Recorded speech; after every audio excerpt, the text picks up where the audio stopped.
Good morning students. जहाँ पे कल वीडियो ब्रेक हुआ था उसी से आगे मैं स्टार्ट करने वाली हूँ। हम एक्सरसाइज 3.3 के क्वेश्चन नंबर 6 को डिस्कस कर रहे थे। तो क्वेश्चन नंबर 6 जो है उसमें क्या था कि हमें एक आव्यूह दिया हुआ है A cos alpha sine alpha minus sine alpha cos alpha, और आपको ये सिद्ध करना है कि जो ए डैश इंटू ए है वो किसके इक्वल आना चाहिए, आई। तो सबसे पहले हम ए डैश निकालेंगे। ए डैश अगर हम निकालेंगे तो रो कॉलम में कन्वर्ट हो जाएंगे, तो ये बन जाएगा कॉज अल्फ़ा साइन अल्फ़ा, और ये बन जाएगा minus sine alpha cos alpha. फिर हमें क्या करना है, ए डैश इंटू आई निकालना है, दोनों को आपस में मल्टीप्लाई करना है। तो मैंने जब इनको मल्टीप्लाई किया, ये इससे मल्टीप्लाई होगा, cos alpha into cos alpha plus ये माइनस माइनस प्लस हो गया sine alpha into sine alpha. फिर ये इससे मल्टीप्लाई होगा, cos alpha into sine alpha minus sine alpha into cos alpha. ये इससे मल्टीप्लाई होगा, sign alpha cos alpha minus cos alpha sine alpha. ये इससे मल्टीप्लाई होगा, sine alpha plus cos alpha into cos alpha. तो अब हम ये देखें क्या बनेगा, cos square alpha plus sine square alpha. ये दोनों चीज़ें एक जैसी हैं, प्लस साइन में है एक माइनस साइन में है, तो ये दोनों कैंसिल आउट हो जाएंगी। क्या आया रिजल्टेंट, ज़ीरो। ये दोनों चीज़ें भी एक जैसी हैं, बस साइन का डिफरेंस है, तो ये भी आपस में कैंसिल आउट, क्या बन गया, ज़ीरो। नेक्स्ट ये बना sine square alpha plus cos square alpha. अब हमें पता है sine square alpha plus cos square alpha कितना होता है हमारा, 1। तो ये जो आव्यूह बना हमारे पास क्या बना, 1 0 0 1। जो हमें ये सिद्ध करना था, ये किसके बराबर होता है हमारा, यही किसके बराबर होता है, आई के बराबर। क्लियर है। उसके बाद आप जो आपके एक्सरसाइज के क्वेश्चन नंबर 7 है, क्वेश्चन नंबर 7 देखिए। क्वेश्चन नंबर 7 में आपको दिखाना है कि ये जो आव्यूह दिया हुआ है, पहले में आपको मैट्रिक्स ए, इसको एक सममित आव्यूह दिखाना है, यानी कि सिमेट्रिक मैट्रिक्स दिखाना है। सिमेट्रिक मैट्रिक्स या सममित आव्यूह कब बनता है, जब ए डैश किसके बराबर आए, ए के। तो सबसे पहले हम ए डैश निकालेंगे। ए डैश मैंने निकाला, ये रो कॉलम बन जाएगी 1 -1 5, ये ऐसे आ जाएगा -1 2 1, और ये रो भी कॉलम बन जाएगी 5 1 3। तो हमारे पास देखें, अगर हम ए डैश किसके बराबर आ रहा है, ए के बराबर आ रहा है, तो मतलब ये कैसा बन गया, एक सममित आव्यूह बन गया। इसी तरीके से इसका जो सेकंड पार्ट है उसमें आपको ये बताना है कि जो ये आव्यूह आपको दिया हुआ है, ये एक विषम सममित आव्यूह है या स्क्यू सिमेट्रिक मैट्रिक्स है। विषम सममित आव्यूह के केस में हम क्या करते हैं, ए डैश निकालते हैं और वो किसके इक्वल आना चाहिए, -a के। ये आप खुद करेंगे, हिंट मैंने आपको दे दिया है।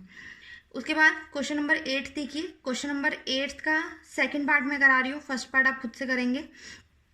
देखते हैं क्या है। सबसे पहले देखिए, आपको मैट्रिक्स दी हुई है ए 1 5 6 7। आपको ये दिखाना है ए प्लस ए डैश क्या बने, एक सिमेट्रिक मैट्रिक्स बने, और सेकंड पार्ट में है ए माइनस ए डैश जो है वो क्या बने, एक स्क्यू सिमेट्रिक मैट्रिक्स बने। देखिए क्वेश्चन, ये आपको ए दिया हुआ है, आपको दिखाना है कि ए प्लस ए डैश क्या बने, एक सममित आव्यूह बने। तो सबसे पहले क्या करोगे आप, पहले पार्ट का मैं हिंट दे रही हूँ, आप खुद से करेंगे, सेकंड पार्ट में करवा रही हूँ। सबसे पहले आप ए प्लस ए डैश निकालेंगे। जब हम ए प्लस ए डैश निकालेंगे, वो भी हमें एक आव्यूह मिलेगा।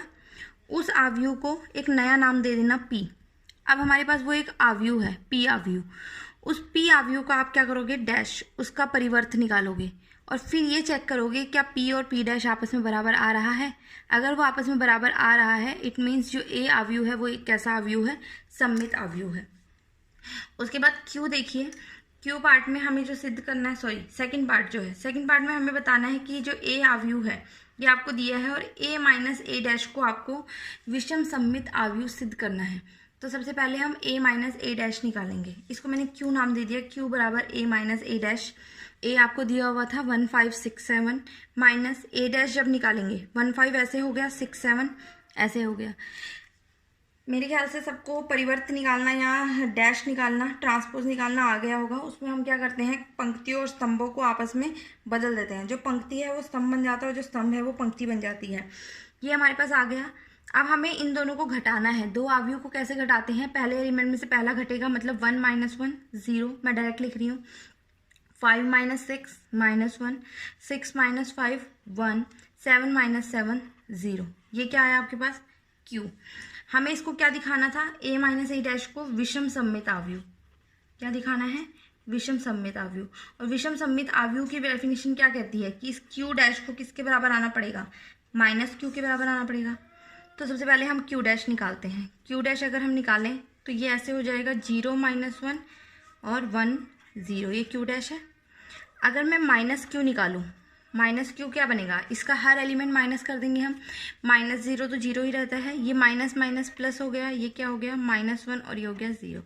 तो अगर आप यहाँ ध्यान से देखें माइनस क्यू डैश जो है वो माइनस क्यू के इक्वल आ रहा है आपका, ये आपका क्यू डैश है और ये आपका माइनस क्यू है, दोनों आपस में बराबर आ रहे हैं।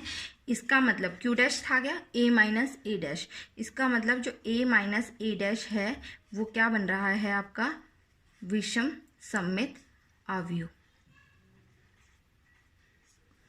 क्या बन रहा है, विषम सममित अवयव। क्लियर है। तो यहाँ पे जो है आपका क्वेश्चन नंबर 8 इस तरीके से खत्म हो जाएगा। क्वेश्चन नंबर 9 देखेंगे सारे। क्वेश्चन नंबर 9 आप खुद से करेंगे, इसमें कुछ बता नहीं रही हूँ मैं। ए मैट्रिक्स आपको दी हुई है, सबसे पहले आप क्या करेंगे, आपको ये दोनों चीज़ें निकालनी है। ए अवयव आपको दिया है, सबसे पहले आप क्या करेंगे, ए डैश निकालेंगे। क्लियर है। फिर ए प्लस ए डैश निकाल के उसके हर एलिमेंट को हाफ कर देंगे, मतलब 2 से भाग कर देंगे। उसके बाद सिमिलरली ए माइनस ए डैश करके उस हर एलिमेंट को 2 से भाग कर देंगे। तो इस तरीके से आपका हमारे पास ये दोनों चीज़ें आ जाएंगी। क्वेश्चन नंबर 10 है, इस एक्सरसाइज का लास्ट क्वेश्चन है और इम्पॉर्टेंट भी है, इसको ध्यान से देखेंगे ये क्वेश्चन कैसे करना है हमें। क्वेश्चन नंबर 10 जो आपको दिया है इम्पॉर्टेंट क्वेश्चन है कि आपको अवयव दिए हुए हैं बेटा, इसमें उन अवयवों को आपको एक सममित और एक विषम सममित अवयव के योग के बराबर लिखना है। जो अवयव है मतलब कि वो अवयव किसके बराबर आना चाहिए, आपका सममित अवयव प्लस विषम सममित अवयव। चार पार्ट हैं, चारों के चारों एक ही स्टेप्स पे हैं, तो कोई भी एक मैं करवा देती हूँ। यहाँ पे 4 पार्ट हैं, ये 2x2 की मैट्रिक्स है, 3x3 की है, तो कोई एक 3x3 की करा देते हैं। सेकंड पार्ट में करा रही हूँ, देखेंगे ध्यान से। सेकंड पार्ट में आपको क्या दिया है, अगर इसका सेकंड पार्ट हम देखें, कोई अवयव जो भी दे रखा है उस अवयव को ए नाम दे दिया मैंने।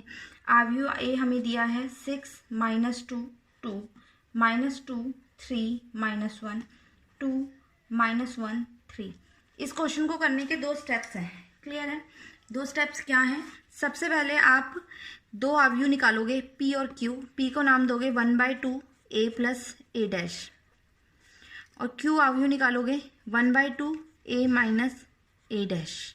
हर क्वेश्चन में, इनके चारों क्वेश्चंस में यही काम करना है आपको। p अवयव निकालना है 1/2 a प्लस ए डैश, और q अवयव निकालना है 1/2 a minus A dash. Clear है। और जब आप p और q का योग करोगे तो वो दोनों क्या आने चाहिए, हमारे a के बराबर आने चाहिए। और अगर आप ध्यान से देखोगे तो p जो है वो आपका सममित अवयव बनेगा और q जो है वो विषम सममित अवयव बनेगा। क्लियर है। अगर नहीं भी हुआ है तो भी क्वेश्चन करने के बाद क्लियर हो जाएगा। देखिए सबसे पहले मैं क्या कर रही हूँ, मैं कर रही हूँ p निकाल रही हूँ, डायरेक्ट ही कर रही हूँ।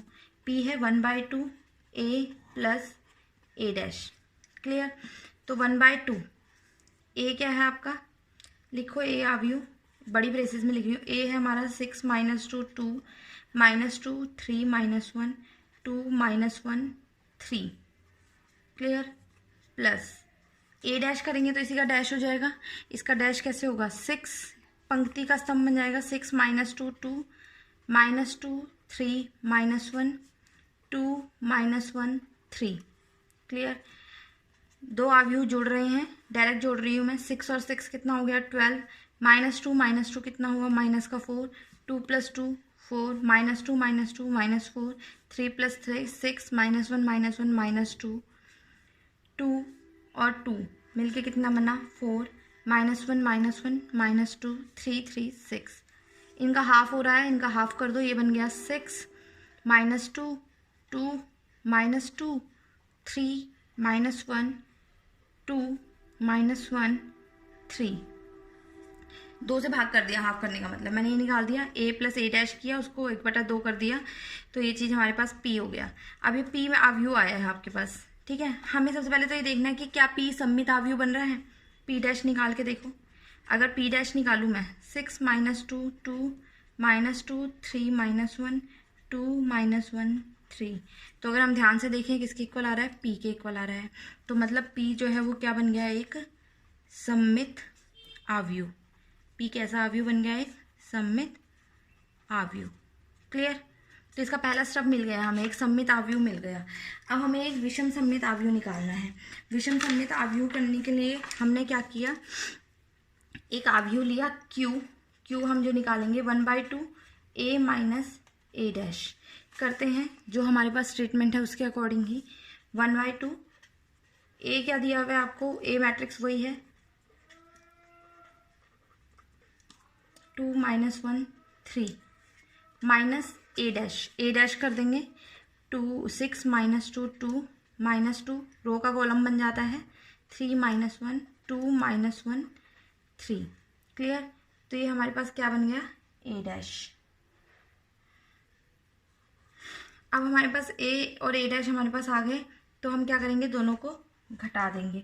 दोनों को घटाएंगे, डायरेक्ट घटा रही हूँ मैं, 6 में से 6 गया 0 -2 -2 प्लस हो जाएंगे, ये भी कितना बन गया 0 2 - 2 0 -2 माइनस कितना हो गया प्लस, ये भी 0 3 - 3 0 -1 + 1 0 0 0 0, ये चीज़ 0 आ जाएगी। इट मीन्स ये कितना बन गया हमारे पास, कितना आ गया हमारे पास, ये 0 मैट्रिक्स आ गई। क्यू कितना आया 0, क्यू डैश निकालेंगे तो वो भी यही आ जाएगा, और माइनस क्यू निकालेंगे तो वो भी यही आ जाएगा, क्योंकि 0 का नेगेटिव करो वो चीज़ हमेशा बराबर आती है।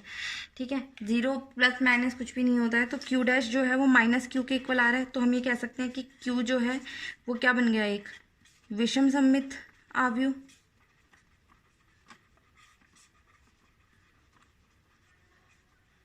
ये इस केस में 1/2 a माइनस a डैश 0 आ रहा है, हर केस में 0 नहीं आएगा। क्लियर है। तो अब हमारे पास विषम सममित आव्यूह मिल गई, हमें एक सममित आव्यूह मिल गई थी। अब हम क्या करेंगे, p और q को आपस में जोड़ देंगे। p जो आपका आया था, p हमारे पास जो आया था वो हम नोट करते हैं। p आया था 6 - 2 2 -2 3 - 1 2 - 1 3, और q हमारे पास क्या आया है 0 0 0 0 0 0 0 0 0। इन सबको आपस में जोड़ दो तो ये बनेगा 6 - 2 2 -2 3 - 1 2 - 1 3, और यही हमें क्या दिया हुआ था, a। यही हमारे पास क्या दिया हुआ था हमें, a। तो मतलब हमारे पास a मैट्रिक्स को हमने किसके योग के रूप में लिख दिया, एक सममित आव्यूह और एक विषम सममित आव्यूह के रूप में लिख दिया। तो इस तरीके से एक्सरसाइज का ये 10th क्वेश्चन हो जाएगा पूरा। बाकी पार्ट्स भी आप कर लेना, और कोई भी डाउट्स हो तो वो आप पूछ सकते हैं। क्लियर है। आज के लिए बस इतना ही, ये एक्सरसाइज आप कंप्लीट कर लें।